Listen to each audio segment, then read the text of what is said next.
For the next few days, I will be waking up every morning to the sound of my very noisy neighbors, the ravens. See, I'll be camping. So excited. And that's how it is. You wake up as soon as the ravens tell you it is time, which means you better sleep soundly at night. And I do at camp. I don't even think I dream. There's something about the mountain air and the forest. As long as there's no mosquito in my tent, I am out like a light and sleeping like a baby. Our lesson today is an old story of someone who was camping, sleeping out in the open air using a rock for a pillow, which is really roughing it. And I don't know if it was the night air, the inadequate gear, or maybe his own troubled conscience, but that guy had an interesting dream, a vision from God, which was exactly what he needed because, let's just say, this guy's life was kind of a mess and he needed direction. His name was Jacob, and he had just left home for the very first time, leaving behind his beloved mother Rebecca, his dying father Isaac, and his very unhappy twin brother Esau, whom he had just scammed. You see, the boys were twins, but Esau had been born first, so he had the right to a greater share of the inheritance and their father's special blessing as well. But Jacob was greedy and manipulative, and he had managed to con his brother out of his rightful share of the inheritance and gotten their dad to give him the blessing by impersonating his brother. So when their father told Jacob, go away and marry a cousin from a distant land, it seemed like a pretty good idea. His bigger, stronger brother probably needed some time to cool off. So that's what was happening when our unlikely hero, Jacob, left home to begin his big journey. Here's how it is told in Genesis chapter 28, beginning at verse 10. Jacob left Beersheba and went toward Haran. He came to a certain place and stayed there for the night because the sun had set. Taking one of the stones of the place, he put it under his head and lay down in that place, and he dreamed that there was a ladder set up on the earth, the top of it reaching to heaven, and the angels of God were ascending and descending on it. And the Lord stood beside him and said, I am the Lord, the God of Abraham, your father, and the God of Isaac. The land on which you lie I will give to you and to your offspring, and your offspring shall be like the dust of the earth, and you shall spread abroad to the west and to the east and to the north and to the south, and all of the families of the earth shall be blessed in you and in your offspring. Know that I am with you and will keep you wherever you go and will bring you back to this land, for I will not leave you until I have done what I have promised you. Then Jacob woke from his sleep and said, Surely the Lord is in this place, and I did not know it. And he was afraid and said, How awesome is this place? This is none other than the house of God, and this is the gate of heaven. So Jacob rose early in the morning, and he took the stone he had put under his head and set it up for a pillar and poured oil on top of it. He called that place Bethel, which means house of God.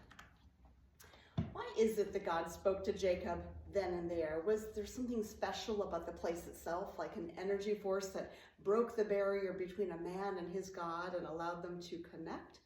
Or was it something about the quality of his sleep that opened the dream portal for Jacob to experience divine revelation? Maybe it was his own heart, slightly broken after leaving his home for the first time, cracked open just enough for him to let in the God who is after all of our hearts. Jacob had left everything behind, you see. Never again would he see his aged father nor his dear mother. We're not sure whether he even wanted to see his brother again or if that would have been a safe option after so much trickery. No one in his life was left to guide him, yet he needed some kind of direction before he could seriously embark on his quest to see the world and find his place in it. And wouldn't you know, God snuck into his dreams to be his guide. Maybe that's the best way for God to speak to us when we are either sleeping or traveling, or sleeping while traveling. How about you? Do you dream when you travel? Do you dream differently? I know people who say they sleep much better when they are traveling, probably because they are away from the stressful distractions of work and home. I also know people who cannot sleep in an unfamiliar environment, so aware they are of the differences. It depends on the context. I know that when I am at camp, I fall asleep very well, but if I do wake up, I am attuned to every little noise. Is that rustling a deer or a bear? Is that creaking of limbs normal, or might a branch fall on my tent? Sleep during travel is not always a dream. When we were young, my husband and I took our own epic journey through Europe, traveling on trains by night to save money on hotels.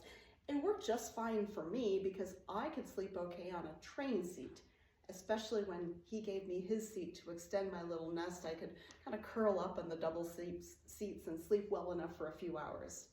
He himself, being over 6 feet tall, found it impossible to sleep in a train seat, so he would just stretch out on the floor, which meant people stepped on him throughout the night. He didn't sleep as well as I did, the poor guy. Some trains have sleeping compartments, and I tell you, that's the way to travel on a long trip.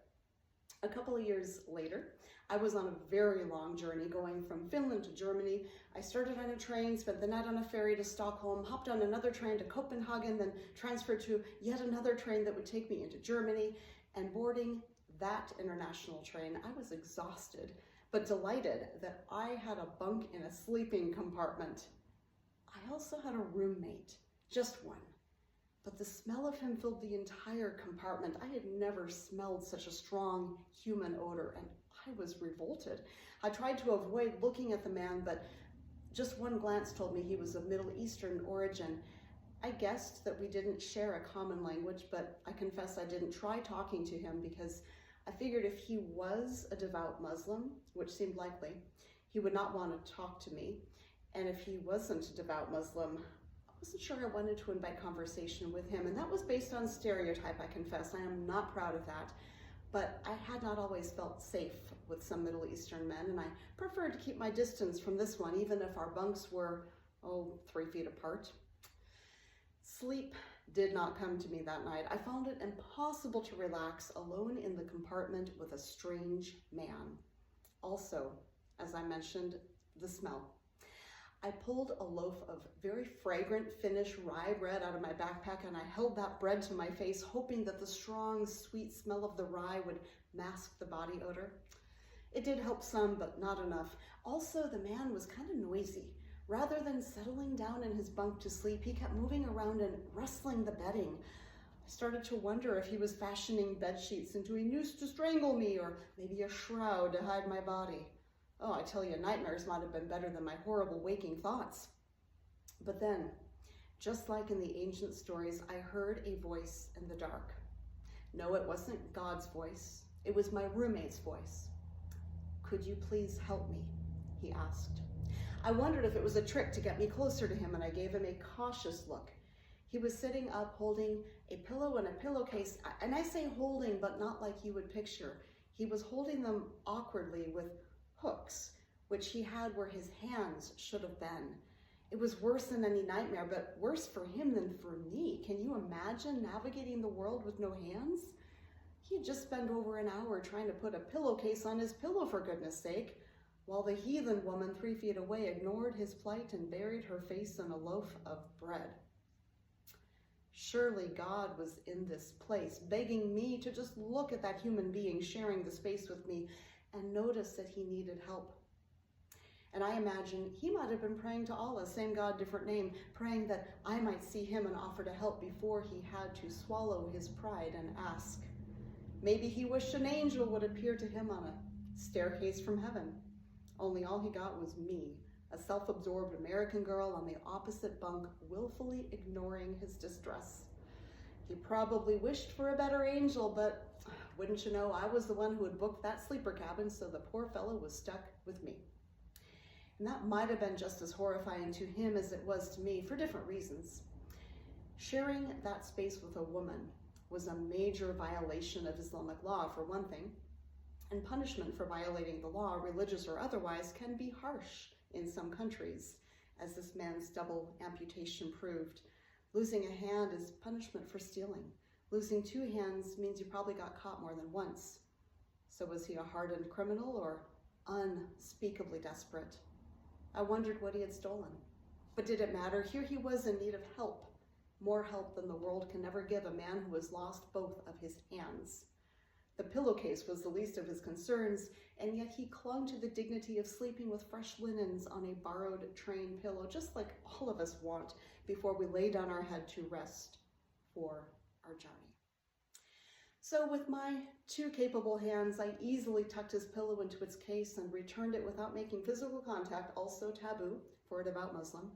I also avoided making eye contact and conversation, partly to honor the rules of his religion, and partly because I was so ashamed of myself for how long it had taken me to follow the rules of my own. Love one another, Jesus said. Love and serve your neighbor. Who is my neighbor? Well, don't you know, it's that guy on the bunk across from you. As you do for him, you do unto me. Surely God was in this place, and I did not know it, was trying to sleep through a divine revelation. That sleepless night awoke me to some things God needed me to know, like look beyond the assumptions, pay closer attention, because where I think I see a devil, the details may prove me quite wrong. Also, everybody needs something. Don't wait for them to beg for it. Dignify their humanity by noticing it. Because at the end of the day, we all need each other. That man's need for a pillowcase kept me up until I helped him solve the problem, didn't it? If he couldn't sleep, I couldn't sleep. And isn't that what it means to be in community? For better or for worse, none of us live in a vacuum. We're all so interconnected with each other, as that night on the train taught me.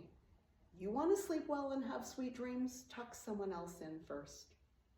If that guy hadn't kept me up all night, I think God might have found another way. But I got the message, just like our friend Jacob did, although I kind of feel like his dream at camp was a lot sweeter than my waking nightmare on the train, which is maybe fair, as I did have a nicer pillow. But by morning, I did know something that I hadn't known the night before, and it's this. Wherever I go, God is with me. Like God promised to Jacob, God will comfort me and care for me, but also God will use me sometimes to comfort and care for others. God blessed Jacob and reminded him that he was given a blessing in order that he and his descendants would be a blessing to all the nations of the earth. And that is a heavy blessing, as it comes with great responsibility. Like Jacob, I have wrestled with the blessing of God's call on my life, struggling with the challenge of living into it. And each night as I lay my head on my pillow and thank God for yet another day of blessing, I pray that I might also be a blessing if I am given the gift of yet another day on this earth. I believe that this is God's dream for me, for you, for all of us. As author Dan White puts it, when you live in God's kingdom, there is always a stranger to welcome, a neighbor to befriend, and an enemy to love. May it be so.